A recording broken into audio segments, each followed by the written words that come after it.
వేదాహమేతం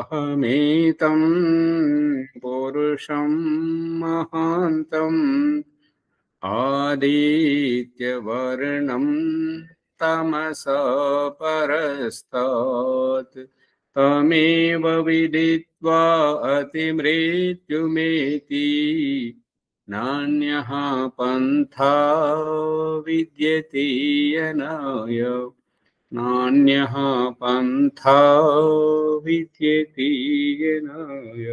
ఓం శాంతి శాంతి శాంతి. ఓం. ఈ యొక్క సత్యార ప్రకాశం అధ్యాత్మ సత్సంగానికి వచ్చేసినటువంటి వారందరికీ నమస్తే, స్వాగతం, సుస్వాగతం. ఇది పూర్వాభ్యాసంను నిలిపేద్దామా ప్రభాకర్ గారు, ముని గారు? ఎవరు వస్తలేరు కదా, మరి అనవసరం కదా. మళ్ళీ దీంట్లో 5 దాటిన తర్వాత ఇటు వస్తున్నారు. ఇటు వస్తే మనం చెప్పుకోవడానికి సమయం ఉంటలేదు. అమ్మగారు, రాజమన్నమ్మ గారు నడుస్తుండాలి ఆచార్య, వచ్చే వాళ్ళు వస్తుంటారు. మరి ఆలస్యంగా వస్తున్నారు కదా, మనం చెప్పుకోవడానికి సమయం ఉంటలేదు. మునిశేఖర్ గారు ఆచార్య, సర్వేభ్యో నమో నమః. స్వామి అడగండి. స్వామి, అదే నిన్న ఒక మంత్రం ద్వారా అక్రియ ధ్యానం, అక్రియ అనే పదము వచ్చింది స్వామి. అక్కడ ఏమొచ్చిందంటే అక్రియాధీనతను పోనాడి అని వచ్చింది. అంటే దానికి సోమరితనమును పోనాడి అని వచ్చింది స్వామి. ఆ అక్రియ ఈ అక్రియ రెండు ఒకటేనా స్వామి? కాదు, రెండు వేరు వేరు. వారు తప్పుగా పదాన్ని వాడారు. నిష్క్రియ అని వాడాలి. నిష్క్రియ, క్రియారహితంగా ఉండడం, అది వాడితే వారి అభిప్రాయానికి సరిగా ఉంటుంది. అక్రియ అనేటువంటిది క్రియ చేసిన తర్వాత, ఇప్పుడు ఉద్యోగం వ్యాపారం చేసిన తర్వాత వారిని పని పాట లేకుండా ఊరికే ఉన్నారని ఎవరంటారు? పని పాట ఏది లేక ఊరికే ఉన్నప్పుడే కదా సోమరిగా ఉన్నావు, బద్ధకంగా ఉన్నావు, ఎందుకు పనికి రాకుండా ఉన్నావు, తినుకుంటా కూర్చుంటున్నావు అని చెప్పేసి అతన్ని హెచ్చరించేది ఎప్పుడు అని అంటే, అతను ఏ పని పాట లేకుండా ఉన్నప్పుడు. పని అక్రియ అనేటువంటి శబ్దానికి మరి అది ఏ రకంగా వచ్చిందో అక్కడ తెలియదు. కాకపోతే అది సరైనటువంటిది కాదు. అక్రియ వేరు, క్రియ వేరు. అక్కడ నిష్క్రియ అని వాడాలి అని అంతే. నిష్క్రియ అని వాడితే చాలా. నిష్క్రియ అంటే నిషేధార్థం కదా ఆచార్య. నిష్క్రియ అంటే చలనము లేని. అదే నాని అనేది నిషేధార్థంలో వస్తుంది. అవును, నేను ఇది ఆ రకం కాదు. నిర్గత క్రియ, నిష్క్రియ అంతే. ఇప్పుడు చేయకుండా ఉండడం అని అర్థం. ఇక ఏమని చెప్పిందంటే, నేజమేష పరాపత సుపుత్ర పునరాపత అస్త్యై మే పుత్ర కామాయై గర్భమాధేహి యహ పుమాన్ స్వాహ. ఇది మంత్రం. నా ఏజం, ఏజ్డ్ కంపెనీ, నా ఏజం ఏష పరాపత అంటే ఈ ఉన్న స్థితి నుంచి ముందుకు పోలేనటువంటి సంతానం కావాలి, కానీ గర్భధానం చేయట్లేదు. మరి అటువంటిప్పుడు సంతానం ఎలా అవుతుంటుంది? సుపుత్ర పునరాపత, కానీ నేను గర్భధానం చేయకుండా నాకు సుపుత్రుని కనాలని ఉంది, కోరిక ఉంది. ఎలాగంటారు? ఒకసారి అది ఏదో మనోరంజనకంగా వచ్చిందనమాట. అమాయకంగా చెప్తుంది అంటే, ఆ అమ్మాయికి నేర్పించేది అంటే, ఎవరిని ముద్దు పెట్టుకోకు, ముద్దు పెట్టుకుంటే పిల్లలు పుడతారు అని అన్నారు. ముద్దు పెట్టుకుంటే పిల్లలు పుట్టడం ఏంటిది? ఆమె ఎవరైనా ముద్దు పెట్టుకున్నాడంటే, అయ్యో నాకు పిల్లలు అయిపోతారని చెప్పేసి ఏడొస్తుంటది అన్నట్టు. ఒక అతను ఏమంటాడంటే, ఎందుకు ఏడుస్తున్నావు అంటే, ఇతను నన్ను బలవంతంగా ముద్దు పెట్టుకుని నాకు పిల్లలు అయిపోతారు. ముద్దు పెట్టుకుంటే పిల్లలు కావడం ఏంటి, గొదుక చూడు అని చెప్పేసి భార్యను ఆ ముద్దు పెట్టుకుని, ఎన్నో ముద్దులు పెట్టుకుని, ఇన్ని ముద్దులు పెట్టుకున్నారు, పిల్లలు పుట్టారా? పుట్టలేదు. మరి ఎందుకంటే మరి నాకు ఇలా చెప్పారు. ఆ చెప్పుడు మాటలతోటి తప్పుడు మార్గంలోకి వెళ్ళడం. అందు గురించి ఈ యొక్క అస్థేయి అస్థై మే పుత్రకామయై, ఒకవేళ ఈ యొక్క పుత్రుడు కలగాలని కామన కోరిక గనక ఉన్నట్టయితే గర్భం ఆదేహి యః పుమాన్, అటువంటి వారు గర్భం ఆదేహి, గర్భాన్ని ఇవ్వాలి, గర్భాధానం చెయ్యాలి, చేస్తేనే పుత్ర సంతానం కలుగుతుంది అనేటువంటిది ఈ శ్లోకంలో ఉన్నటువంటి అభిప్రాయం. ఇక అర్థంలో వారు చెప్తున్నటువంటిది ఏంటంటే పుత్రుని కోరేటువంటి వారు, కొడుకు పుట్టాలని, పుత్రుడు పుట్టాలని కోరుకునేటువంటి వారు, నా యందు గర్భము ఆధానము చేసిన నా ఈ పురుషుడు అక్రియాధీనతలు, అతనికి అవగాహన లేదు, ఈ వ్యాఖ్యానం చేస్తున్నటువంటి అతనికి మునిశేఖర్ గారు, వారికి క్రియ ఏంటో అక్రియ ఏంటో తెలియదు. అక్రియ అంటే క్రియ అయిన తర్వాత, ఇప్పుడు తలుపు తెరిస్తే ఎక్కడ పోతాం? తలుపు తెరిస్తే ఎక్కడ పోతాం? కూడా పోతాం కదా, బయటకు పోమా? తలుపు అంతే, బయట ఉంటే లోపలికి, లోపల ఉంటే బయటకు, అంతే. తలుపు తెరిచిన దాని యొక్క ఉద్దేశం ఏంటి? తెరవడం అనేటువంటిది క్రియ, ఆ తర్వాత పొందేటువంటిది మనం లోపలికా బయటకా అనేటువంటిది ఇది అక్రియకు వర్తిస్తుంది. క్రియాహీనత, నిష్క్రియత అనేది ఉండాలి. సోమరితనమును పోనాడి. ఇప్పుడు ఈ క్రియాధీనతను పురుషార్థం అంటున్నాడు, అక్రియ అనేటువంటిది ఇతనికి అర్థం కాలేదు. పట్టుకున్నారా లేదా శేఖర్ గారు? అక్రియాధీనతను సోమరితనమును బోనాడి సుపుత్రవంతుడై మరలా నా కడకు వచ్చునుగాక. ఇప్పుడు ఈ ఆవిడ చేత ఏమని అనిపిస్తున్నాడు అని అంటే, అక్రియాధీనతను సోమరితనమును విడిచిపెట్టి సుపుత్రవంతుడైన తర్వాత నా కడకెందుకు ఎలా వస్తాడు? ఇప్పుడు అతనికి ముందు సుపుత్రుడు ఉన్నాడు అనుకోండి, సుపుత్రుడు దుష్పుత్రుడు ఎవరో ఒకరు పుత్రుడు ఉన్నాడు, అతడు పుత్రవంతుడైన తర్వాత నా దగ్గరికి వచ్చేది, ఆవిడ ఏమంటుందంటే నా దగ్గరికి వచ్చేది ఎందుకు అంటే సంతానం గురించి. సంతానమే ఉన్నప్పుడు, ఇప్పుడు ఏంటంటే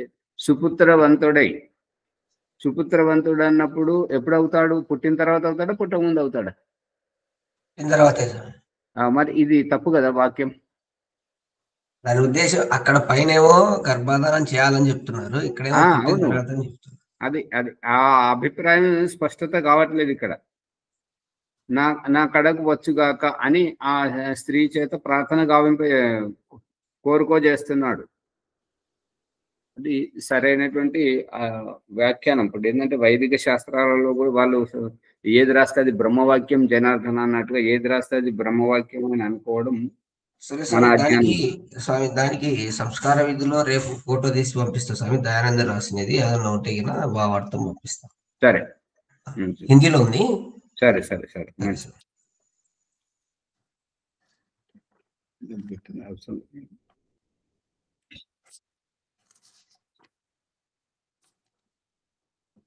ఇప్పుడు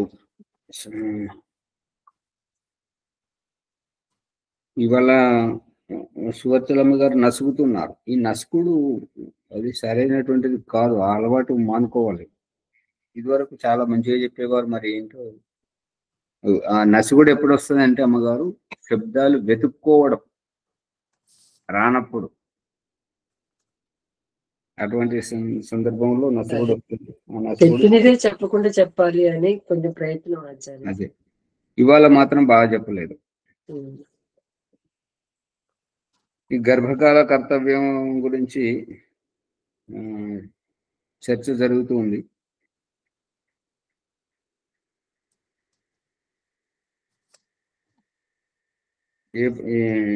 దేంట్లో ఉన్నాం? ఏ పూట?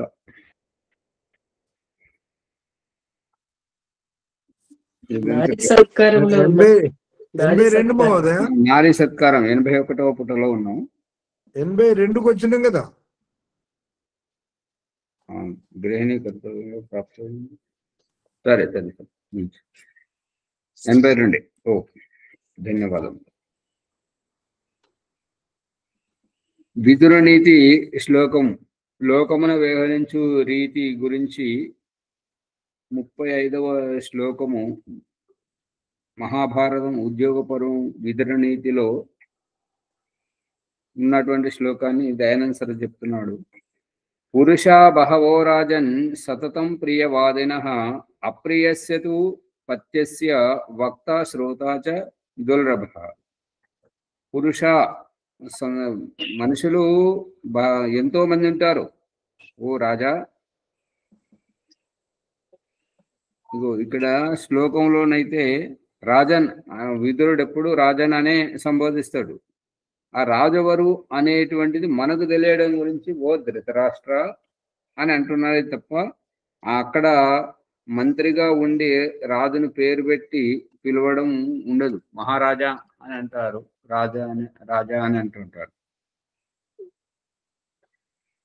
పురుషులు వ్యక్తులు ఎంతమంది అయినా, ఇక్కడ పురుష అంటే పురుషులు అని కాదు, స్త్రీలు కావచ్చు, పురుషులు కావచ్చు, ఎవరైనా కావచ్చు. ఇక్కడ పురుష అంటే వ్యక్తులు. బహవో రాజన్ ఎంతో మంది ఉండొచ్చు. సతతం ప్రియవాదినః మనకు ఇష్టమైనటువంటి ముఖస్థుతితోటి ప్రియముగా మాట్లాడేవారు ఎంతో మంది ఉండొచ్చు. కానీ రాజుగారి అప్రియ వ్యవహారమును అది చెప్తే రాజుగారి మనసు నొచ్చుకుంటుంటది. కాబట్టి అప్రియస్యతు పత్యస్య వక్త శ్రోత చ దుర్లభ. అప్రియమైనటువంటి వ్యవహారాన్ని నొప్పించక తానువ్వక తప్పించుకు తిరుగువాడు ధన్యుడు సుమతి అనేటువంటి విధంగా మనం చెప్పాల్సింది చెప్పి వారు అర్థం చేసుకునే విధంగా మనం చెప్పింది తప్పుపట్టకుండా ఉండేటువంటి జాగ్రత్తతో చెప్పడము అటువంటిది చాలా దుర్లభము. పట్టుకుంటున్నారా లేదా?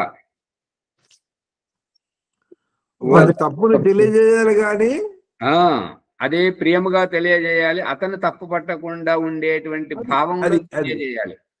అంత జాగ్రత్తగా చెప్పే వాళ్ళు చాలా అరుదు. కలిగితే గానీ అది చెప్పడానికి అవకాశం మాట్లాడేది. ఓ మహారాజా, ఓ ధృతరాష్ట్ర, ఈ లోకమున ఇతరులను ప్రసన్నులను చేయుటకు ప్రియములను చెప్పి ప్రశంసించువారు పెక్కురుందురు ఎంతో మంది ఉన్నారు. కానీ వినుటకు అప్రియమైనటువంటి వ్యవహారం,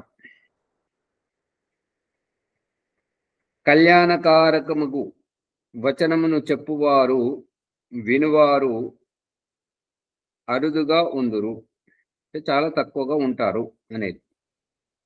సత్పురుషులు ఇతరుల దోషములను వారి ఎదుటనే చెప్పి తన దోషములను వినుటకు సిద్ధంగా ఉంటారు. ఇది సత్పురుషుల యొక్క లక్షణం. పరుల గుణములను వారి పరోక్షమున చెప్పుదురు. దుష్టులను అట్లుగాక దుష్టులైనటువంటి దుర్బుద్ధి కలిగినటువంటి వారు అటువంటి భావజాలము కాక ఏం చేస్తుంటారంటే గుణములు ఎదుట గుణములు చెప్పి పరోక్షమున వారిని నిందింతురు. మొదటనైతే ముఖస్థుతితోటి పొగుడుతారు, వెనక నుంచి వాడతోడు అది ఇది అని చెప్పేసి నిందిస్తుంటారు. మనుషుడు తన దోషములను ఇతరుల నుండి వినుటకు వానిని చెప్పుటకును సమయము లభింపనంత వరకు తన దోషములను వదిలి గుణములను గ్రహింపజాలడు. అంటే ఎవరిలోనైనా సరే, ఏమైనా సరే, తన దోషములను ఇతరుల నుండి వినుటకు కానీ వారి దోషములు చెప్పడానికి కానీ సమయము లభింపనంత వరకు తన దోషములను వదిలి గుణములను గ్రహింపజాలడు. అంటే ఏంటంటే తన వరకు వస్తే గాని ఏదైనా తత్వం బోధపడదు అనేటువంటిది వైనం. అంటే వేరే వాళ్ళకి చెప్పేటప్పుడు ఎన్నైనా చెప్పగలం, అదే మన దగ్గరికి వస్తే. ఇప్పుడు ఒక దృష్టాంతం ఏంటంటే ఎవరైనా ఉల్లిగడ్డ. చనిపోతే ఇప్పుడు మా అమ్మాజీ గారు పక్కనే ఉన్నారు. ఒక్కోసారి ఏమంటారంటే వారు పోయారని పలకరించి వస్తాను. పోయిన వారిని పలకరించడం పోయారంటే వారి భాషలో చనిపోయారు. ఆ చనిపోయే వారిని పలకరిస్తారు. చనిపోయే వారిని ఎలా పలకరిస్తారు? చనిపోయేవారు కాదు, బతుకున్నవారిని. బతుకున్న వారిని పలకరించడం ఎప్పుడైనా పోవచ్చు కదా.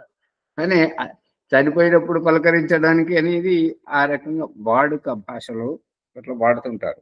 అది సరైనటువంటిది కాదు. ఇప్పుడు ఈ పలకరించేటువంటి వాళ్ళు ఆ చనిపోయిన వాళ్ళ దగ్గరికి వెళ్ళి ఎన్నో చెప్తుంటారు. ఈ చావు అనేది ఎవరికి రాదు, అందరూ తెస్తూనే ఉంటారు, పుట్టిన వారు అందరూ తెస్తారు, ఈ ఏడిస్తే అవుతుందా కాదా అని చెప్పేసి ఎన్నో చెప్తుంటారు. ఇక అదే వారింట్లో వాళ్ళ అమ్మనో వాళ్ళ నాన్ననో భార్యనో కొడుకు ఎవరో చనిపోతే ఇక ఎవడి ఏడుస్తారు, ఎంత ఏడుస్తారు అని అంటే మరి ఇన్ని రోజులు వాళ్ళిల్లు వీళ్ళిల్లు తిరిగి ఏవైతే నీతులు చెప్పారో అవి ఏమయ్యాయి? అది ఇక్కడ అంటే తన వరకు వస్తే కానీ తత్వం బోధపడదు. మనం ఎదుటివారికి ఎన్నైనా చెప్పవచ్చు, కానీ మన దగ్గరికి వచ్చినప్పుడు మనం ఎలా వ్యవహరిస్తాము అనేటువంటిది గ్రహించాలి. నమస్తే. వాళ్ళ ఓదార్దామని వెళ్ళి ఇంకా వాళ్ళ ఓదార్పుని తగ్గించడం మానేసి పెంచుతారు ఆచార్జీ కొంతమంది. పెంచుతారంటే ఆచార్జీ పెంచుతారంటే ఎలా పెంచుతారు? అంటే అక్కడ విషయాలను ఇంకా ఎక్కువ చేసి మాట్లాడతారు ఆచార్జీ, తగ్గించరు. చేసి మాట్లాడారు అమ్మగారు. వారి దగ్గరికి వెళ్ళి ఓదార్పుగా మాట చెప్తారు వాళ్ళు. అమ్మగారి ఉంటారు కదా. అమ్మగారి భాష ఏంటంటే వారికి ఓదార్చినట్టే ఓదార్చి ఏడవకూడదు అని సాంత్వన ఇస్తూనే చనిపోయిన వారి గొప్పదనం, వారి స్మృతులను గుర్తు చేసేసరికి ఏడ్చే వారికి ఇంకా ఎక్కువ ఏడుపు వస్తుందనే అభిప్రాయం. అంతేనా వరలక్ష్మి గారు? అంతే ఆచార్జీ, అంతే. అసలు వారు ఏడుపు తగ్గించాలనుకొని పోయింది కదా. అంటే ఈ సందర్భంలో చెప్తుంటారు ఏంటంటే కుంభీపాక నరకం. కుంభీపాక నరకం ఏంటంటే కుంభం అంటే బాహ్య కుంభకం, ఆభ్యంతర కుంభకం ఒకేసారి కుంభించినట్టుగా గుప్పుమన్నట్టుగా మనం ఏ రకంగా అయితే చేస్తుంటామో అది ఆ చనిపోయిన వాళ్ళ దగ్గర ఏడ్చేటువంటి వాళ్ళు భార్యనే కావచ్చు, ఎవరైనా కావచ్చు, వారికి వచ్చిన ఆత్మీయులను చూస్తుంటే వీరి దుఃఖం ఇంకెక్కువ అవుతుంటది, ఎక్కువ అవుతుంటది. ఇక వీళ్ళు ఇలా ఏడ్చి ఇలా ఊరుకున్నారో లేదో మళ్ళీ ఇంకొకరు వస్తారు. వారిని చూసేసరికి ఏమైందే బిడ్డ, నీకు ఇట్లా అయింది, అమ్మ నాన్న మనల్ని విడిచిపెట్టేవారు. మళ్ళీ అప్పుడు వాళ్ళతో ఆ ఏడ్చి కొద్దిసేపు ఇట్లా ఊరుకుంటారో లేదు ఇంకొకరు వస్తారు. వాళ్ళు రాగానే అత్తమ్మా ఇట్లా అయింది, అది ఇట్లా. అంటే ఇక్కడ ఉన్న వాళ్ళకి అందరికీ ఆ కుంభిపాక నరకం అనమాట. వాళ్ళు వచ్చిన వాళ్ళు మాత్రం వచ్చినప్పుడే ఏడుస్తారు. కానీ ఇక్కడ ఉన్నటువంటి భార్య కానీ కొడుకు కానీ వాళ్ళు ఏంటంటే వచ్చిన వాళ్ళందరి ముఖం చూసి వాళ్ళేమో వస్తుంటారు కదా. ఒకవేళ వాళ్ళు వీళ్ళ పరిస్థితి వాళ్ళకి తెలియదు, వీళ్ళు ఏడ్చేడ్చి ఊరుకున్నప్పుడు వాళ్ళు వచ్చారనుకోండి, ఏడవకపోతే ఆమెకి ఏం మంచిగా ఉన్నది, అక్కడ కూర్చున్నది, ఏడుచుడు లేదు, ఏం లేదు, మనందరి వైపు మొహం పెట్టుకొని చూస్తున్నది తప్ప ఒక్క కన్నీటి చుక్క లేదు, ఏడుపు లేదు. అతనికి కావాలని ఏడుస్తారండి. అందరినీ చూసి దుఃఖం రాదు, ఆప్యాయంగా చూస్తే వస్తుంది. నాకు వచ్చింది ఆ పేరు. అర్థమవుతుందా? అవునవును, కఠిన హృదయం అని అంటారు.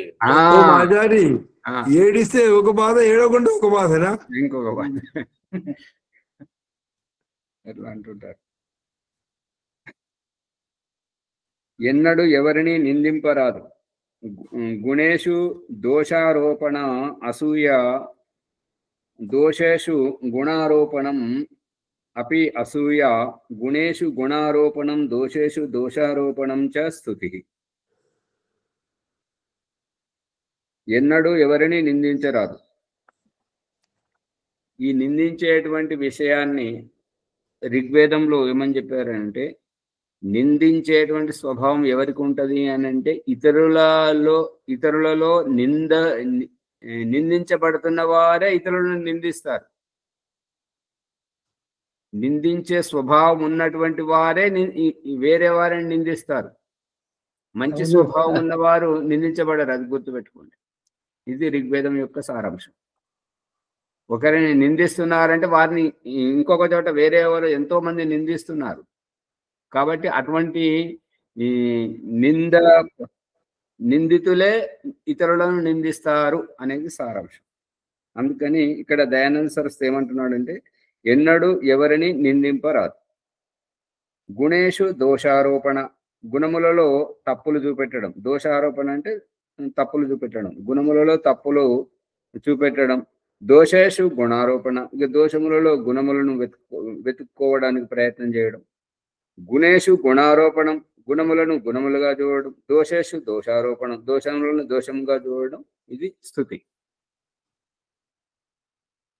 అర్థమవుతుందా? తప్పులను తప్పులుగా, గొప్పలను గొప్పగా చెప్పడం. తప్పులను గొప్పగా, గొప్పలను తప్పుగా, ఇది అవివేక బుద్ధి, అది సరైంది కాదు అని చెప్తున్నాడు. గుణములందు దోషములను, దోషములందు గుణములను లగ్నము చేయుట నింద. ఇప్పుడు లగ్నము చేయుట నింద అంటే లగ్నం చేసేది నింద ఎట్లయితుంది? లగ్నము అంటే ఆ లగ్నం వేరు, ఈ లగ్నం వేరు. ఒక అమ్మాయి అబ్బాయిని వాళ్ళిద్దరిని కలిపేటువంటి వ్యవహారంను లగ్నం అంటారు. కానీ ఇక్కడ ఏమంటున్నాడు అంటే, గుణములలో దోషములను వెతకడానికి ప్రయత్నం చేయడం, దోషములలో గుణములను వెతకడానికి ప్రయత్నం చేయడం, గుణములను గుణములుగా చూడడానికి ప్రయత్నం చేయడం, దోషములను దోషముగా చూడడానికి ప్రయత్నం చేయడం. ఆ చూడడానికి ప్రయత్నం చేసే విషయాన్ని లగ్నం అంటున్నారు. ఇక్కడ ఈ లగ్నం మనస్సు లగ్నం చేయడం అంటారు కదా. అదే అదే కేంద్రీకరించడం, తదేక ధ్యాస. గుణములను గుణములుగా, దోషములను దోషములుగా చెప్పుట స్తుతి, ప్రశంస అనబడును. మిథ్యా భాషణయే నింద, సత్య భాషణమే స్తుతి. మిథ్య అంటే అబద్ధం, ముఖస్థుతి నింద, ఉన్నదిన్నట్టుగా స్తుతి, సత్య భాషణము స్తుతి అని చెప్తున్నాడు. బుద్ధి వృద్ధికరాణ్యాశు ధన్యాని చాహితాని చ నిత్యం శాస్త్రాణ్యవేక్షేత నియమాంశ్చైవ వైదికాన్. యథా హి పురుష శాస్త్రం సమధిగచ్చతి తథా తథా విజానాతి విజ్ఞానం చాస్య రోచతే. మనుస్మృతి 4వ అధ్యాయం 19వ 20వ శ్లోకములు. బుద్ధిని, ధనమును, హితమును, వృద్ధిని పొందుచు శాస్త్రములను, వేదములను ప్రతిదినము వినిపింపవలయును. బ్రహ్మచర్యమున చదివిన వానిని స్త్రీలు, పురుషులు నిత్యము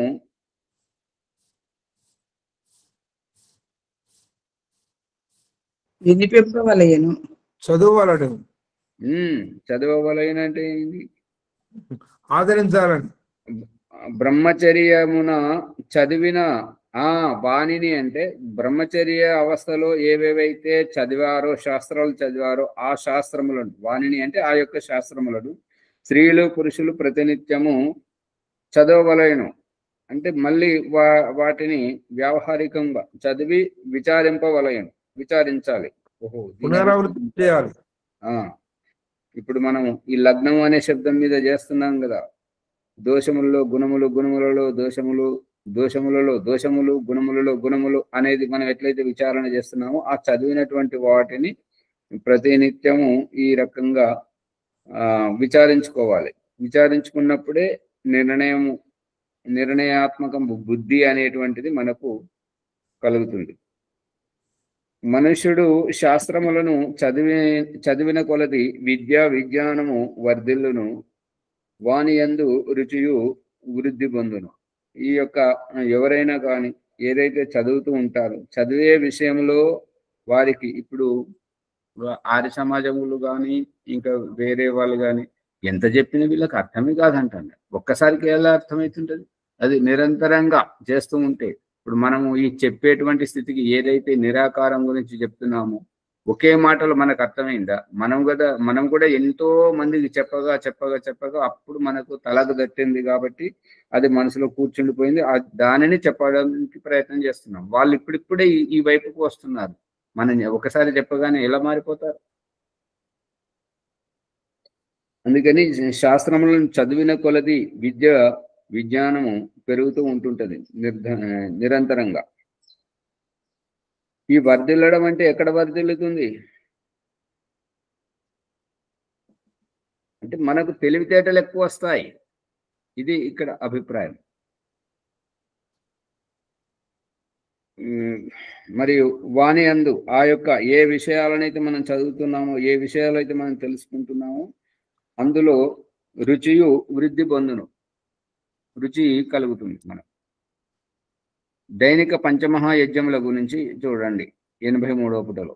ఋషి యజ్ఞం దేవయజ్ఞం భూతయజ్ఞం చ సర్వదా నృయజ్ఞం పితృయజ్ఞం చ యథాశక్తి నాహాపయేత్ అధ్యాపనం బ్రహ్మయజ్ఞ పితృయజ్ఞశ్చ తర్పణం హోమో దైవో బలిర్భౌతో నృయజ్ఞో అతిథి పూజనం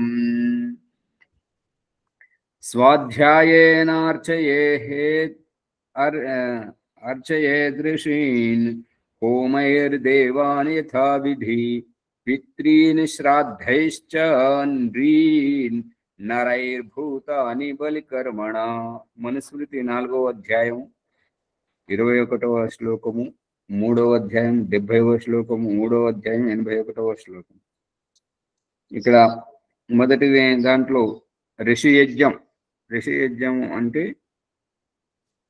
మనుష్యకృత గ్రంథాలకు దూరంగా ఉండడం. మనుష్యకృత గ్రంథాలకు దూరంగా ఉండి ఋషులైనటువంటి వారి గ్రంథాలను చదవడం ఋషియజ్ఞం. దేవయజ్ఞం, భూతయజ్ఞం చ సర్వదా. ఋషియజ్ఞం వేదాది శాస్త్రములను చదువుట. ఆ వేదాది శాస్త్రములు ఎవరివి అనంటే ఈ ఋషులు మహర్షులు రచించినటువంటివి. ఋషులు మహర్షులు రచించినవి ఎందుకు చదవాలి? కనబడ్డ పుస్తకం వల్ల ఎందుకు చదవకూడదు? ఎందుకు చదవకూడదు అంటే కనబడ్డ పుస్తకములో ఆ పుస్తకమును రచించినటువంటి వ్యాఖ్యాత యొక్క వ్యాఖ్యానము భావజాలంతో ఏకీభవించాల్సి వస్తుంది. ఇది మిడిమిడి జ్ఞానం.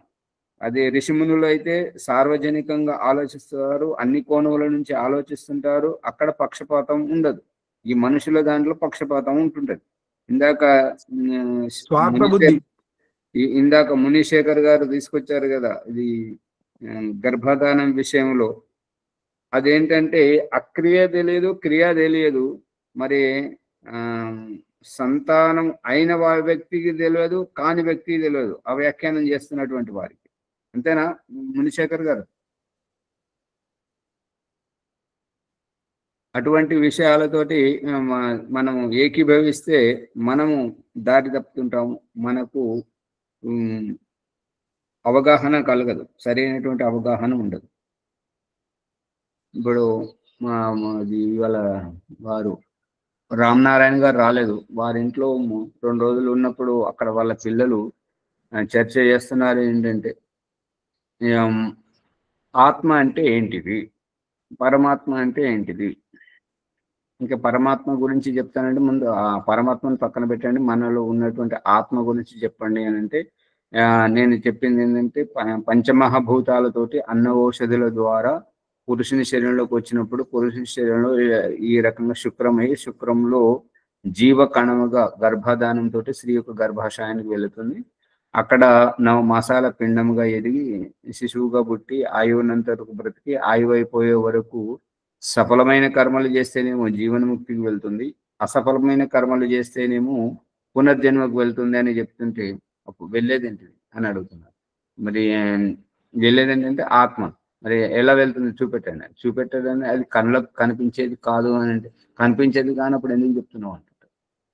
అది ఏంటంటే అది అనుభవపేతంగా వాళ్ళ పిల్లలు ఇప్పుడే చదువుతున్నారు కాబట్టి ఆ విషయము మనం నిరంతరంగా ఈ యొక్క చెప్పుకుంటూ మా శాస్త్రీయ ప్రమాణాలతో చెప్తుంటే ఏమంటుందంటే అతను డాక్టరేట్ చేస్తున్నాడు కాబట్టి ఏమంటాడంటే ఈ శరీరం అంతా కోసి చూస్తే ఎక్కడ కూడా ఆత్మ లేదు. మరి ఈ చైతన్యం ఎక్కడికి వెళ్ళి వస్తుంది? ఈ నవ్వడము, తుల్లడము, ఈ దురద పెడితే గోక్కోవడము లాంటిది కానీ సుఖము దుఃఖము అనుభవించేది ఎవరు అని అంటే అది ఒక ఫీలింగ్ అండి. ఆ ఫీలింగ్ ఎవరిలో వస్తున్నది అని అంటే అది క్రియేటివిటీ అంటారు. క్రియేటివిటీ దేని ద్వారా వస్తున్నది? చనిపోయేటప్పుడు ఆ యొక్క శరీరం నుండి ఏం పోతున్నది అంటే అవి ఆ ఆర్గన్స్ అన్ని డెడ్ అయిపోతాయి. డెడ్ అని అయిపోవడం దేనికి, ఏ రకంగా అయిపోతాయి? ఏదో ఒక శక్తి ఉన్నది కదా. ఏదైతే మన శరీరం యొక్క అవయవాలను, కంటి రెప్పను లేపడం, ముక్కుతో శ్వాస తీసుకోజేస్తుంది, మాట్లాడేటప్పుడు నాలుకను కదిలిస్తుంది, తినేటప్పుడు భోజనాన్ని లోపలికి నమిలి మింగజేస్తుంది, అరిగింపజేస్తుంది, తిన్నదాన్ని దాన్ని బీడదీసి కనబడే రూపాన్ని మలమూత్రంగా విసర్జింపజేస్తుంది. ఇవన్నీ ఈ క్రియలన్నీ దేని ద్వారా జరుగుతున్నాయో అదే ఆత్మ అంటే వారికి అర్థం కావట్లేదు. ఆ రకంగా అంటే వాళ్ళు పిల్లల స్థితిలో ఇప్పుడిప్పుడే వస్తున్నారు ఈ విషయం ఈ వైపుకు. కాబట్టి వారికి డాక్టర్ భాషలో దేవుడు గాని ఆత్మ గాని లేదు. అంటే వాళ్ళ పుస్తకాలలో చెప్పలే కదా, చెప్పలేదు. కాబట్టి వాళ్ళు నిర్ణయం ఏం చేసుకుంటారు అంటే మీరు నాకు స్పష్టంగా కనబడేటట్టుగా చూపిస్తలేరు కాబట్టి మీ వేదం తప్పు కదా. అంటే మొదటిసారిగా వినుంటారండి. అది అందుకని వాళ్ళు ఆ రకంగా పిల్లలు కదా, అంటే ముందుకు పోయినప్పుడే వీరికి తెలుస్తుంటది. ఇంకా వీరికి డాక్టర్ల భాషలు చెప్పాలి అంటే వాళ్ళకి ఏంటంటే ఇంగ్లీష్ బాగా వస్తుంది. నాకేమో ఇంగ్లీష్ పదాలు అర్థం కావు. నేనంటే వాళ్ళ పదాలు వాడితే దానికి తెలుగులో చెప్పమంటే తెలుగులో, వారికి రాదు, ఇంగ్లీష్లో నాకు రాదు. ఆ రకంగా ఉన్నది పరిస్థితి. అంటే నేను వారికి చెప్పాను, మన ఆర్య సమాజ డాక్టరే ఉన్నాడు కదా రఘుపతి గౌడ్, వారి దగ్గరికి తీసుకెళ్ళండి, వారు ఇదే విషయంలో వారు పరిశోధన చేస్తున్నారు, స్పెషలిస్ట్ కదా సంతానం విషయంలోనే. ఆత్మ అంటే ఏంటిది వారు చెప్తుంటారు, స్పామ్ అని చెప్పేసి. అది ఏ స్థితిని స్పామ్ అంటారు, ఏ స్థితిని డిఎన్ఏ అంటారు, ఏ స్థితిని అది చనిపోవడం అంటారు, వారు స్పష్టంగా చెప్తారు అని చెప్పాను. వారికి దగ్గరే ఉంటారు అక్కడ చెప్పాను.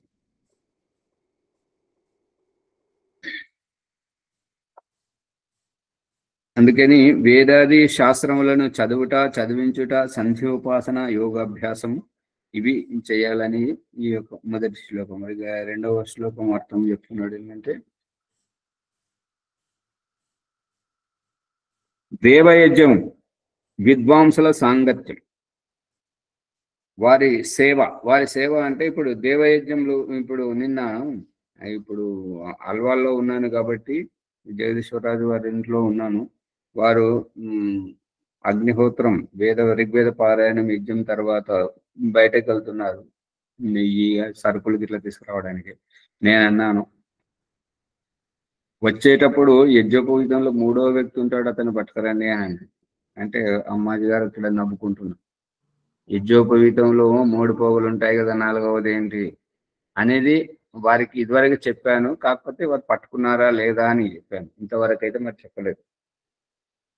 ఇక అమ్మాజీ గారు అన్నారు 3 పోగులు ఉంటాయి కదా, 4వది అని అంటే వారికి అర్థం కాలేదు. మీకెవరికైనా అర్థమైందా? అర్థమైంది కదా ఆచార్జీ, 4వ శాస్త్రించేవాడు, యజ్ఞం చేసేవాడు, ధరించేవాడు. అది పట్టుకున్నారు. మునిశేఖర్ గారు పట్టుకున్నారా లేదా, ఊరికే కూర్చున్నారా? బాలరాజు గారు వీరు వరలక్ష్మ గారు వాడు అంటున్నారు. ఈ ప్రభాకర్ గారు కూడా వాడు అంటున్నారు. వాడిని ఎవరిని చూసారా మీరు? బాలరాజు గారు వాళ్ళు అంటే ధరించిన వారు క్రియ చేసేవారు. ఆత్మ అది అలా పట్టుకోవాలి. అది ఇప్పుడు యజ్ఞోపవీతం అయితే నిన్న అయిపోయింది. ఇప్పుడు మన ప్రసంగంలో వచ్చింది యజ్ఞం గురించి. యజ్ఞానికి 3 అర్థాలు ఉంటాయి. 3 అర్థంలో ఈ 4వ అర్థాన్ని చెప్పాలి. ఇప్పుడు లేచిపోతున్నారు అమ్మగారు, 4వ అర్థాన్ని చెప్పండి. ఇది ఏంటంటే దేవ పూజ, సంగతికరణం, దానం. ఈ 3 ఎవరి వల్ల జరుగుతాయి? ఎవరైతే చేస్తారో వారి అది ఇది 4వది. ఇప్పుడు ఎవరైతే చేస్తారో వారికి కలుగుతాయి కదా. ఇప్పుడు దేవ పూజ అన్నప్పుడు ఆహుతి ద్రవ్యం ఇచ్చేటువంటి వ్యక్తి పుణ్యం ఎవరికి కలుగుతుంది? యజ్ఞం చేసినటువంటి వ్యక్తికి. మరి సంగతీకరణం, విద్వాంసుల సాంగత్యంలో విషయం, జ్ఞానము, తెలివితేటలు ఎవరికి కలుగుతాయి? వారికి. మళ్ళీ దానము ఇవ్వాలి. మనం సంపాదించినటువంటి దాంట్లో ఎంతో కొంత ఎదుటి వ్యక్తికి, మన గురువుకు ఇవ్వాలి.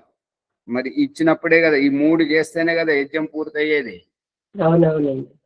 మరి ఓం స్వాహ వరకే ఉంటున్నారు.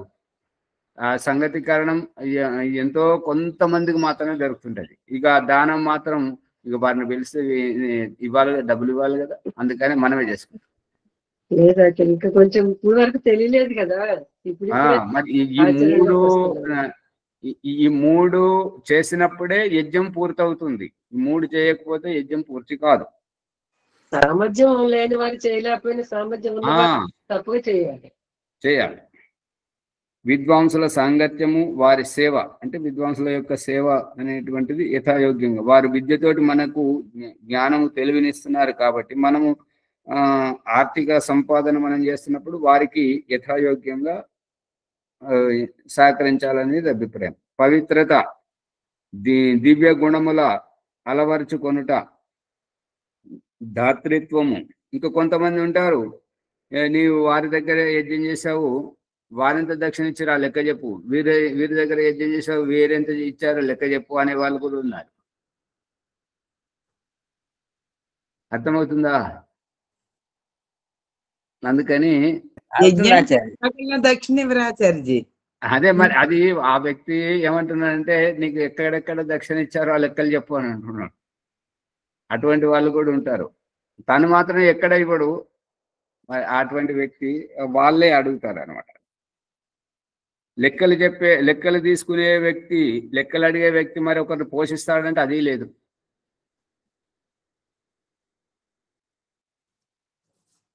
అది ఎటువంటి బుద్ధి ఉంటే అటువంటి వ్యవహారం ఉంటుంది.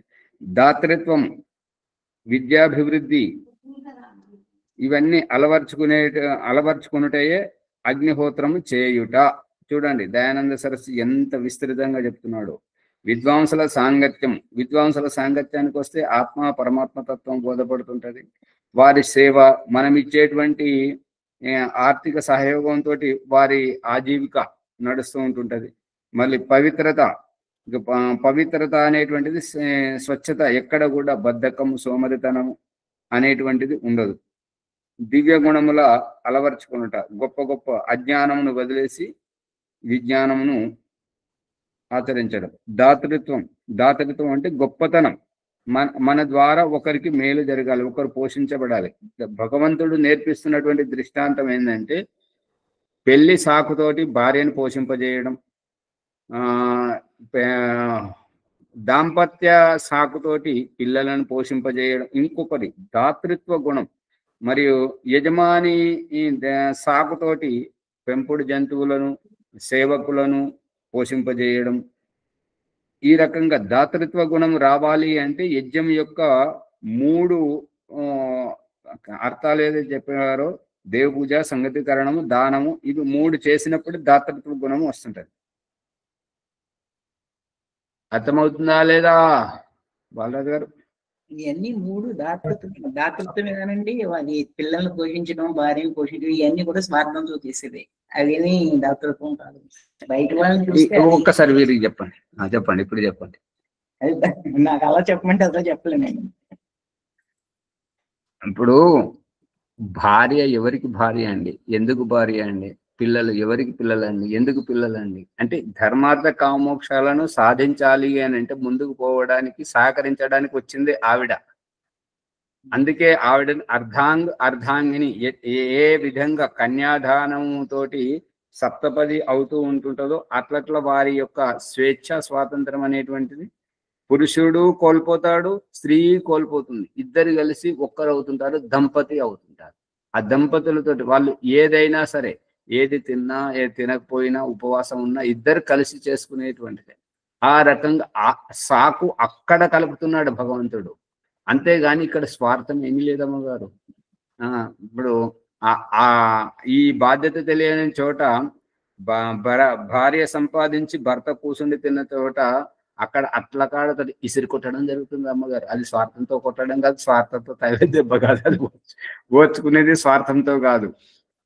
ఇక్కడ నాది అనేది ఉంటుంది కదండి, నా పిల్లలు, నా భార్య కాదు. ఏది నాది? ఇప్పుడు నేను ఎవరిని, వీళ్ళు మర్చిపోయారు కానీ పూర్వాభ్యాసంలో అక్రియ అంటే అదే వారం రోజులు అదే చేస్తున్నారు తప్ప ఇంకా ముందుకు పోతలేరు.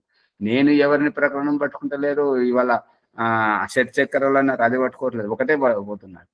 నేను ఎవరిని అన్నప్పుడు దేహమే నేను కానన్నప్పుడు, నేను స్త్రీని కాదు, నేను పురుషుని కాను అని ఆత్మసాక్షాత్కారం చేస్తున్నప్పుడు ఎవరికి భార్య, ఎవరు భర్త, ఎవరు పిల్లలు, ఇదంతా భగవంతుడు మనకు తెలియకుండానే, ఇది చాలా జాగ్రత్తగా వినండి, మనకు తెలియకుండానే మనలో దాతృత్వాన్ని జాగృతం చేయడానికి, బాధ్యతను గుర్తింపజేయడానికి వీరిని జత చేశాడు.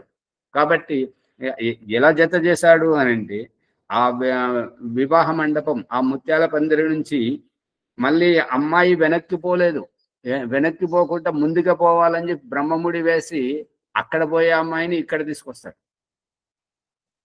అర్థమవుతుందా? ఆ రకంగా కట్టుబట్టలతోటి తన ఇంటికి తీసుకొచ్చినప్పుడు ఆ అతిథిని పోషించడం పురుషుని యొక్క బాధ్యత. అందుకని ఈ రకంగా పెట్టి భగవంతుడు మన స్వార్థాన్ని ఒలుస్తున్నాడు. అమ్మగారు స్వార్థం కాదు, మన స్వార్థాన్ని తీసేసి పరమార్థం చేపిస్తున్నాడు. ఒకరి బాధ్యత నువ్వు చేపట్టు, ముందు భార్యను చేపట్టిన తర్వాత ఆ తర్వాత పిల్లల్ని మన సంపర్కానికి రప్పిస్తున్నాడు. మునిగారు పట్టుకుంటున్నారా లేదా? చెప్పుకున్నాం కదా ఆచార్య, అర్థమైంది. బ్రహ్మచర్య అవస్థలో బాధ్యత ఏమో పురుషుడికి, కర్తవ్యం ఏమో స్త్రీకి. అమ్మగారు అలా కాదు, ఇలా చూడండి. బ్రహ్మచర్యంలో ఉన్నప్పుడు నేను నా ఇష్టం, ఇంక వివాహం కాగానే నేను కాదు, మేము, నా ఇష్టం కాదు, ఆవిడ కూడా ఉన్నది, ఆవిడ మా ఇష్టం. మళ్ళీ మేమిద్దరం ఒదిగిన తర్వాత వాళ్ళ పిల్లలు వస్తున్నారు, ఇది నా బిడ్డ, నువ్వు నా బిడ్డ, నా బిడ్డ కోసం వాళ్ళకు అసలు కానీ బట్టలు కావాలి కదా, పండుగ వచ్చింది కదా, వాళ్ళ పిల్లలు ఆకలితో వస్తున్నారు అని ఎన్నో రకాలుగా అవస్థపడేది ఎవరు? ఇక్కడ స్వార్థాన్ని ఒలుస్తున్నాడు. స్వార్థం పోయి పరమార్థం, ఇంకొకరిని ఒదిగించుకోవడం, దాతృత్వ గుణం అనేది ఇది. అవునాచార్య. రాజమణమ్మ గారు అలా చూస్తారేంటి? పాలరాజు గారు అర్థం కావట్లేదా? అర్థమైంది ఆచార్య. ఈ రూపకంగా భగవంతుడు మన స్వార్థాన్ని ఒలిచి పరమార్థానికి తీసుకొస్తున్నాడు. సంకుచిత భావం నుంచి విశాల దృష్టికోణానికి తీసుకొస్తున్నాడు. మళ్ళీ ఇటువంటి వాళ్ళే ఒక సంస్థను నెలకొల్పడం, ఒక దుకాణం, ఒక వ్యాపారం, ఒక బడి, ఒక అది గుడి, ఇవన్నీ పెట్టి విశాల దృష్టికోణం. ఇంటి దగ్గర బాధ్యత అది ఉన్నది, బయటకు వచ్చే సామాజిక వ్యవస్థలో కూడా బాధ్యతలు చేపట్టడం. విశాలం అవుతున్నారా, సంకుచితం అవుతున్నారా? విశాలం అవుతున్నాం. మరి యజ్ఞంలో ఈ మూడు చేపట్టినప్పుడే వారికి విశాలమైనటువంటి జ్ఞానోదయం కలుగుతుంటది. దేవ పూజ కూడా చేయాలి, ఓం స్వహ అనేటువంటి ద్రవ్య ఆదాన ప్రదానం అది కూడా చేయాలి. విద్వాంసుల సాంగత్యంలో కూర్చుండి సందేహ నివృత్తి కూడా చేసుకోవాలి. మనం సంపాదించిన దాంట్లో ఎంతో కొంత మనం ఇవ్వాలి. ఇప్పుడు యజ్ఞం దగ్గర దక్షిణ అనేటువంటిది ఈ రకంగా. మన బాలరాజు గారు కూర్చున్నారు, చతుర్వేద పారాయణ యజ్ఞానికి పూర్ణాహుతికి కూర్చున్నారు, ఊరికే లేసి వచ్చారు. బాలరాజు గారు అర్థమవుతుందా విషయం? అది సమయం నాస్తి. ధన్యవాదాలు. ఇది మనం మంచి విషయాన్ని చక్కగా తెలుసుకుంటున్నాం. నాకు తెలిసినంత వరకు నేను చెప్తున్నా. దీంట్లో ఏమైనా పొరపాటు ఉంటే ఆ పొరపాట్లను వదిలేయండి, సత్యంను గ్రహించండి, జీవితాన్ని జ్ఞానవంతంగా చేసుకొని సుఖంగా ఉండండి. ఓం నమస్తే. ఆచార్య ఓంప్రకాష్ గారి ధన్యవాదములు. సత్య ప్రకాశము ఆధ్యాత్మిక విద్య బ్రహ్మజ్ఞానము లోపల మనము సత్సంగంలో పాల్గొంటున్నాము. ఈరోజు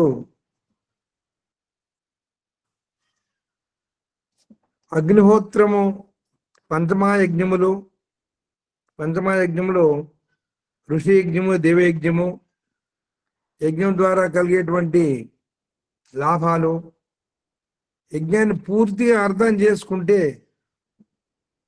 స్వార్థం పూర్తిగా నశించిపోతుంది, పరార్థం మాత్రం మిగులుతుంది. పరాత్మ కొరికే ఈ దాంపత్య జీవితములో అడుగులు ముందుకు ఏపిస్తున్నాడు అనే అనేక రకాల విషయాలు మనం తెలుసుకున్నాము. ఈ విధంగా ఈ ఎపిసోడ్ను లైక్ చేయండి, షేర్ చేయండి, సబ్స్క్రైబ్ చేయండి, పక్కన మన గంట సంబంధం గట్టిగా నొక్కండి. తర్వాత ఈరోజు వైదిక సంధ్యోపాసన. అంతకంటే ముందు మునిగారు పంచమహాయజ్ఞముల గురించి, యజ్ఞం గురించి ఆయన పాట పాడితే ప్రకరణంలో ఒకేసారి ఎపిసోడ్ లో పోతుంది. పంచమహాయజ్ఞం గురించి మరి ఎవరైనా పాట పాడే అమ్మగారు పాడండి. అది రాజమణమ్మ గారు పాడతారా? ఎవరు పాడతారు? పాడతారా ఆచార్య? పాడండి. పాడండి అమ్మా. విశేషంగా సందర్భానుసారంగా చాలా బాగుంటది.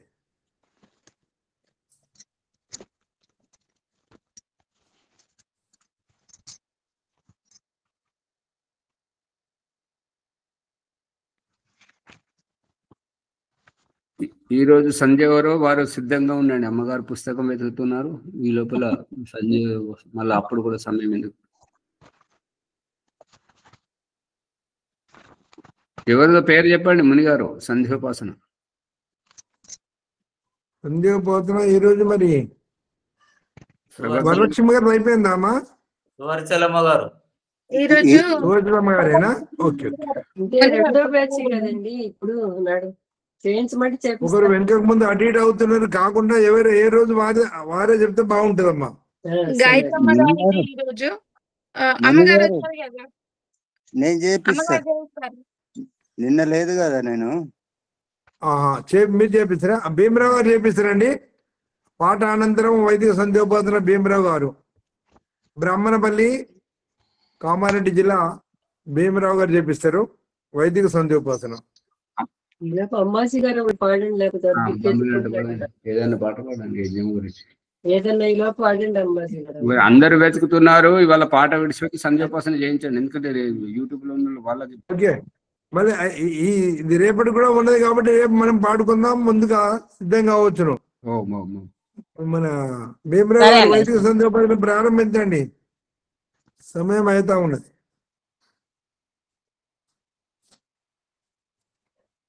భీమరావు గారు ముఖం కనబడట్లేదు, చూడండి.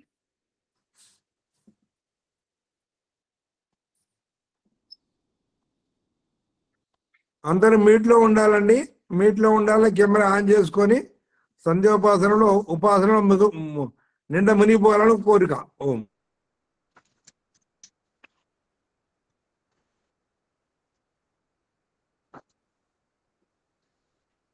మ్యూట్ లో ఉన్నారు. భీమరావు గారు మ్యూట్ లో ఉన్నారు. ఓం సమయం దృష్టిలో పెట్టుకొని చెప్పాలా? సాక్షాత్కారము పుట్టబోయే శిశువు ఆత్మభావం. ఓం అమృతోపస్తరణముసి స్వాహ. ఓం అమృతాపిధానమసి స్వాహ. ఓం సత్యం యశః శ్రీర్మయ శ్రీః శ్రేతాం స్వాహ. ఆచమన మంత్రం. ఓం శన్నో దేవీరభిష్టయా आपो भवन्तु पीतये संयोरभिस्रवन्तु नः. अंगस्पर्श. ओम वाक् वाक्. ओम प्राणः प्राणः. ओम चक्षुः चक्षुः. ओम श्रोत्रं श्रोत्रम्. ओम नाभिः. ओम हृदयम्. ओम कंठः. ओम शिरः. ओम बाहुभ्यां यशोफलम्. ओम करतलकरपृष्ठे. मार्जन मंत्रमुలు. ओम भूः पुनातु शिरसि. ओम भुवः पुनातु नेत्रयोः. ओम स्वः पुनातु कंठे. ओम महः पुनातु हृदये. ओम जनः पुनातु नाभ्याम्. ओम तपः पुनातु पादयोः. ओम सत्यं पुनातु पुनः शिरसि. ओम कं ब्रह्म पुनातु सर्वत्र.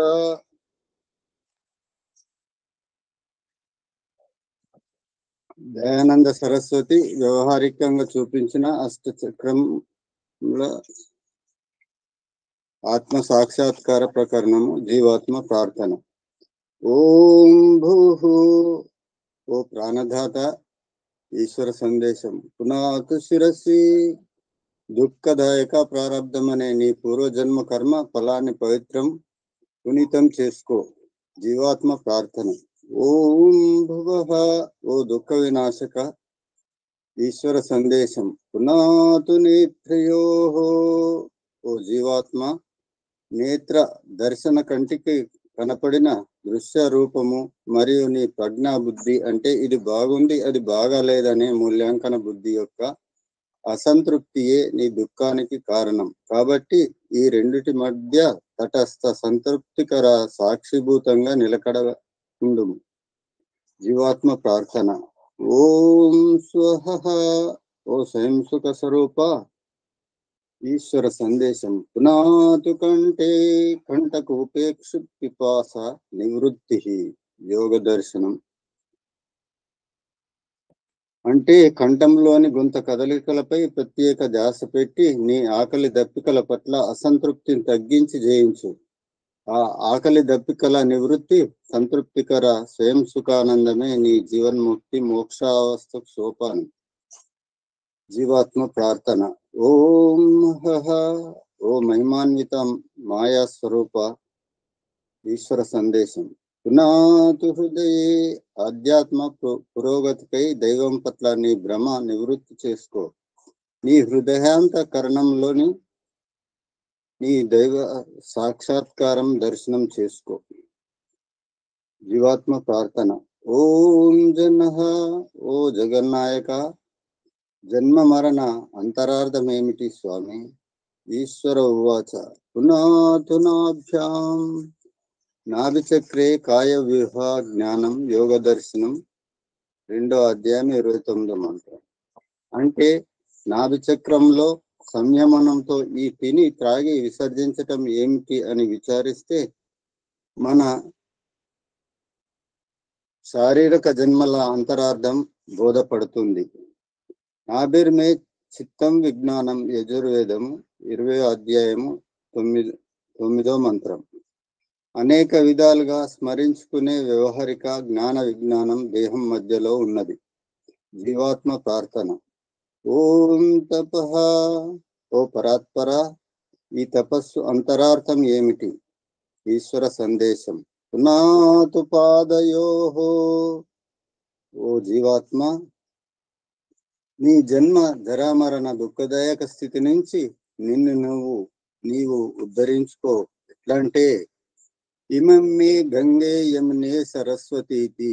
ఋగ్వేదము 10వ మండలము 75వ సూక్తము 10వ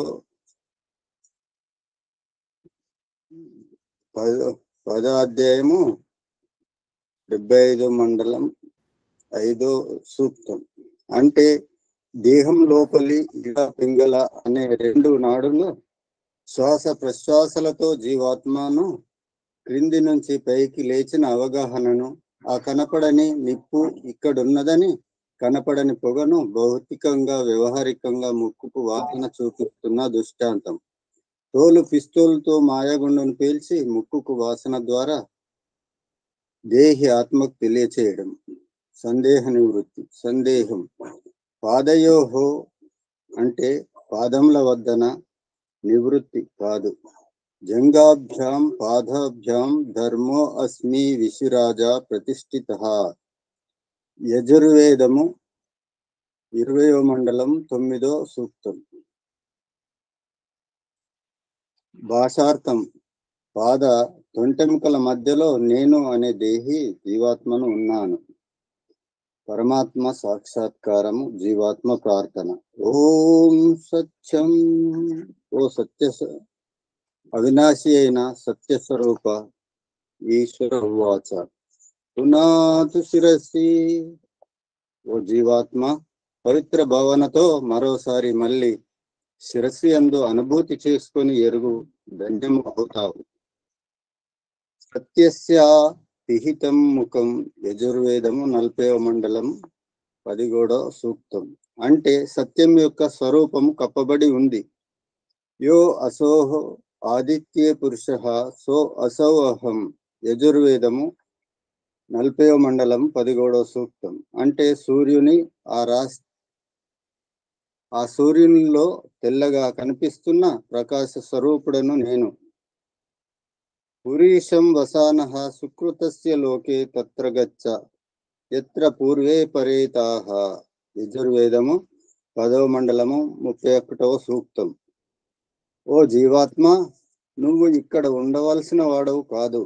ఎక్కడికైతే నీ పూర్వజులు తరించిపోయారో అటు పుణ్యలోకాలకు వెళ్ళు. మళ్ళీ పవిత్రాత్మగా శీర్ష స్థాయి నీ బౌద్ధిక ఆత్మోత్కర్షం అధిగమించు అని ఇలా 2 చేతులతో తనకంటే పైకి ఒక పసిబిడ్డను ఎత్తి చూపిన విధంగా, ఓ జ్ఞాన స్వరూప, ప్రకాశం కనిపిస్తుంది కానీ నీవు కనిపించట్లేదు. ఎక్కడున్నావు స్వామి? సూర్యుని ప్రకాశిస్తున్నది ప్రకాశమును నేను. నశక్యతే వర్ణయితుం గిరా తథా స్వయం తదంతకరణేన గృహ్యతే. జీవాత్మ ప్రార్థన. ఓం కం బ్రహ్మ, ఓ సర్వవ్యాపక ఈశ్వర సందేశం పునాతు సర్వత్ర. ఈ సంకుచిత శారీరక పింజరం నుంచి అధిగమించి ఆకాశం వల్లే అంతటా వ్యాపించున్న ఈశ్వరానుభూతిని పొందటం. అష్టచక్రంల ప్రమాణం. అష్టచక్ర నవద్వారా దేవానాం పూరయోధ్య. తస్యాం హిరణ్యే కోశే స్వర్గో జ్యోతిషావృతః. అథర్వణ వేదము 10వ అధ్యాయము 2వ మండలం 31వ మంత్రం. 8 చక్రాలు 9 రంధ్రాలు ఇంద్రియాల అయోధ్య అంటే యుద్ధం చేయతగని పురము. అందులో స్వర్గమనే స్వర్ణమయ ఆవాసం జ్యోతితో ఆవరించి ఉంది. 7 అంతర్యాత్ర. ఓం భూహు సహస్రార చక్రం. ప్రాణధారణ, జీవం పోసుకోవటం. ఓం భువః ఆజ్ఞా చక్రము, త్యాగభావంతో దుఃఖ విముక్తి పొందటం. ఓం స్వహ విశుద్ధ చక్రము, అనాసక్త ఆత్మసుఖ స్వరూపావస్థ. ఓం మహః అనాహత చక్రం, స్వరధ్యాన తన్మయత్వ పరమాత్మ భావం. ఓం జనః మణిపూర చక్రం, అమృతస్య నాభిః.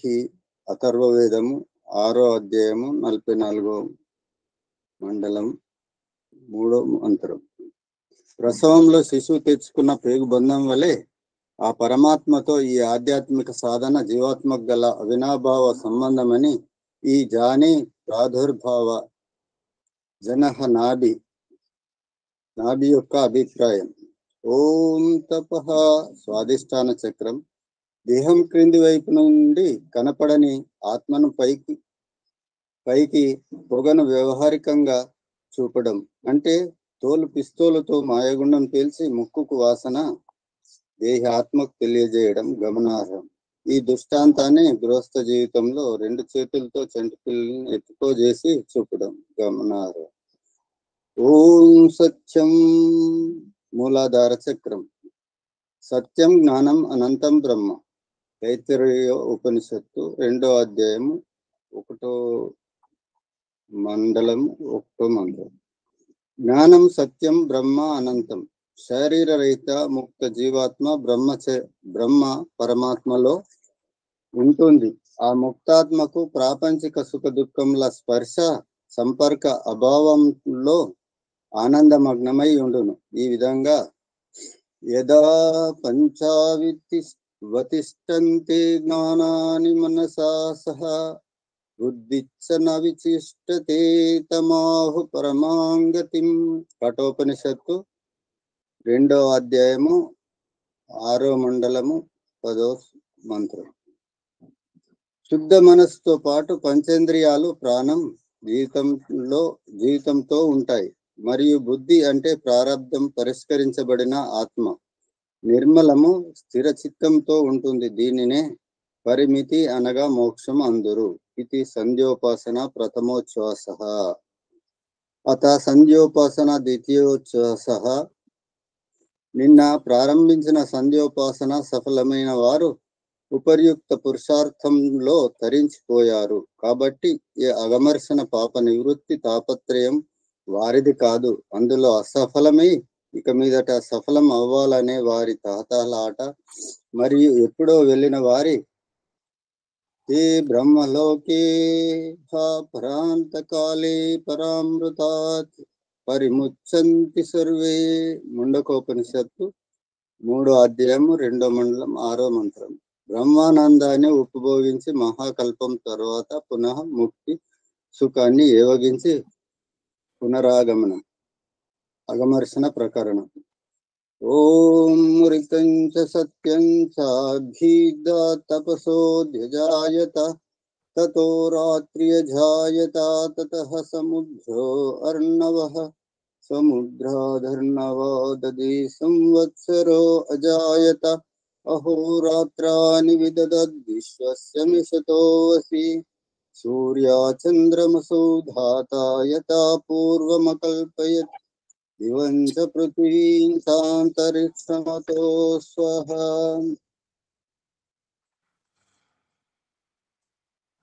ఓం శన్నో దేవీరభిష్టయ आपो भवन्तु पीतये संयोरभिस्रवन्तु नः. मनसा परिक्रम. ओम प्राचीदिगग्निरधिपतिरस्तो रक्षितादित्य ईशवः तेभ्यो नमोऽधिपतिभ्यो नमो रक्षितृभ्यो नमः ईशुभ्यो नमः अस्तु.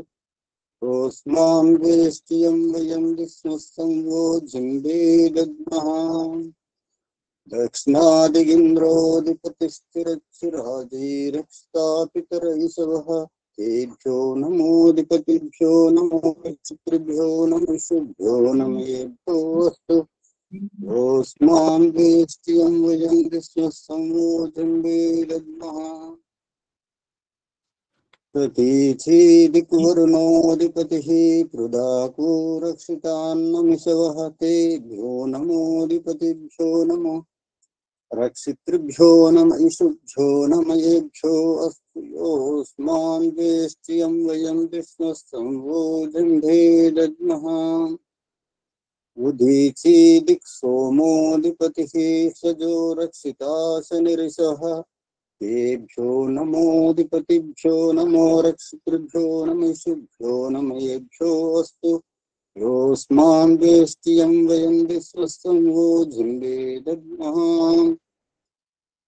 ध्रुवादिक्विष्णुरधिपतिः कल्माषग्रीवो रक्षिता वीरुदैशवः तेभ्यो नमोऽधिपतिभ्यो नमो रक्षितृभ्यो नमः शुभ्यो नमयेभ्यो अस्तु. योऽस्मान् वेष्टियं वयं विश्वस्संवो जिम्बेदग्मः ऊर्ध्वादिग्बृहस्पतिरधिपतिः क्षिप्रो रक्षिता वर्षमिषवः तेभ्यो नमोऽधिपतिभ्यो नमो रक्षितृभ्यो नमः ईशुभ्यो नमयेभ्यो अस्तु. योऽस्मान् वेष्टियं वयं विश्वस्संवो जिम्बेदग्मः. उपस्थान प्रकरणము. जातवेदसे सुनवाम सोममरातीयतो निदहाति वेदः सनः पर्षदति दुर्गानि विश्वा नावेव सिन्धुदुरितत्याग्निः चित्रं देवानामुदगादनीकं चक्षुर्मित्रस्य वरुणस्याग्नेः आप्राध्यावा पृथिवी अन्तरिक्षं सूर्य आत्मा जगतस्तस्तु सच्चा उदुत्यं जातवेदसं देवं वहन्ति केतवः दृशे विश्वाय सूर्यं चित्रं देवानामुदगादनीकम् उदुत्यं जातवेदसं देवं वहन्ति केतवः दृशे विश्वाय सूर्यम्. ॐ उद्भवन्तमसस्परिस्त्वः पश्यन्त उत्तरं देवं देवत्रा सूर्यमगन्मज्योतिरुत्तमम्. पश्चात्तापमन्त्रम्. तच्चक्षुर्देवहितं पुरस्तात् शुक्रमुच्चरत् पश्येम शरदहस्यतम् जीवेम शरदहस्यतं शृणुयाम शरदहस्यतं प्रभ्रवाम शरदहस्यतं अदीनाः शाम शरदहस्यतं भूयच्छ शरदहस्यतात्. ఓం శన్నో దేవీరభిష్టయ ఆపో భవంతు పీతయే సంయోరభిస్రవంతు నః ఓం భూర్భువః స్వః తత్సవితుర్వరేణ్యం భర్గో దేవస్య ధీమహి ధియో యో నః ప్రచోదయాత్. హే ఈశ్వర, దయానికి భగవత్కృపయానేన జపోపాసనాది కర్మణ ధర్మ అర్థ కామ మోక్షానాం సద్యః సిద్ధిర్భవేనః. నమస్కార ప్రకారం.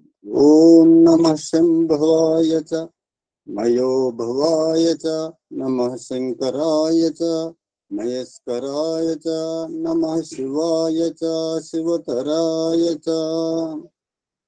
ఓం శన్నో దేవీరభిష్టయ ఆపో భవంతు పీతయే శయ్యోరభిస్రవంతు నః. ఓం నమస్తే ఆచార్య, సర్వేభ్యో నమో నమః. नमस्ते आचार्य, शांति पाठ करो। ओम करिए ओम देव शांतिरंतरिक्षम शांति, पृथ्वी शांति, आपा शांति, औषधे शांति, वनस्पते शांतिर्विश्वे देवा शांति, ब्रह्म शांति, सर्वं शांति, शांतिरेव शांति सामा शांतिरेधि। ओम शांति शांति शांति। सर्वेभ्यो नमः। नमस्ते आचार्य, अंतर नमस्कार। ओम नमस्ते ఓం నమస్తే ఆచార్య, సర్వేభ్యో నమః. నమస్తే ఆచార్యజీ. నమస్తే. భీమరావు గారు ఋగ్వేదంలో మండలాలు ఉంటాయి, యజుర్వేదంలో